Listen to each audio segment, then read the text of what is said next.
One of the 6 core values of the City of Tuscaloosa is shared responsibility. And what we mean by that is that everyone has a responsibility to our city to make it efficient and effective. Recently, this was demonstrated in a great way at the Ed Love Water Treatment Plant. Stephen Daly, who's in charge of our process operations throughout the city, came up with a way to save our city nearly $325,000. This was done by utilizing the men at the plant, their ingenuity, their teamwork, and most importantly, their love for our city.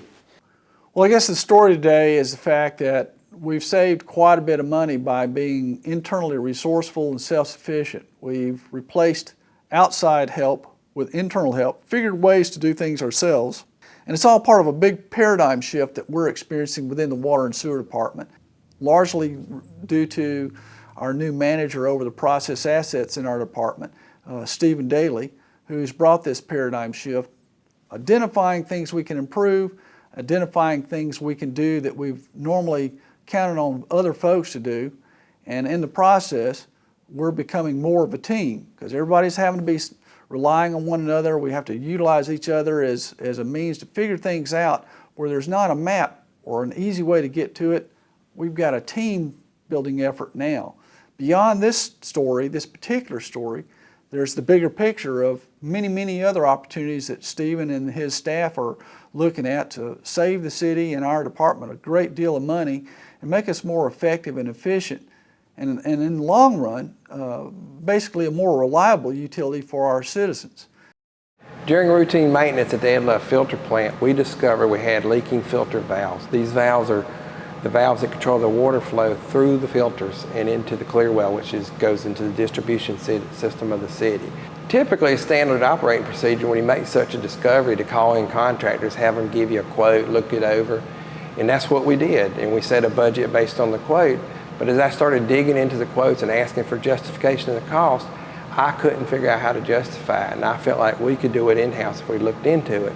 Yeah, we started looking at the project and talking with my staff. I mentioned how much it was going to cost. They were kind of astounded. So we went down in the pipe gallery and looked it over to see if we could figure out why in the world it would cost so much. And as I talked to them, I realized that they had skill sets that we could utilize to perform the task at hand. The valves that we were looking at, the valves in question are 16-inch butterfly valves. They're cast iron. They weigh about 400 pounds each. The actuator, when it's attached to it, it weighs about 400 pounds. This is actually a motor that drives and positions the valve and opens and closes it. The pipe gallery is located below the ground level. It's limited access and limited mobility. There's low clearances and it's cramped spaces. And work in that environment was going to be difficult to get the people and equipment we needed in and around the valves and not step on each other. Also, when you remove the valves, water was leaking into it and there wasn't much space. The water would fill up quickly, so the guys had to do it fast. What we did to replace the valves is the first step was to remove all the old bolts and replace them with new bolts. And we usually did that the day before. And the day of the valve change, we would locate a hoist overhead and over the valves, and we would put bracing underneath the pipes and a floor jack. We would unbolt the old valve and jack it up while we lifted it. Then we would lower the new valve into place. We had to spread the pipes out to some extent to install the gaskets again. And we put the bolts and gaskets back in and reassemble. One of the unexpected consequences is I noticed employers becoming happier and more enthusiastic. They're very enthusiastic about the job and eager to do it and get it done and show they can do it. I'm very proud of my staff for the accomplishment they did here on behalf of the city and the pride they took in doing it. And one of the things I really was impressed with was their ability to adapt and find shortcuts, and they became more and more resourceful and creative as it went on. As a manager and an employee of the city, I feel like it's important for us as managers to safeguard the city's money.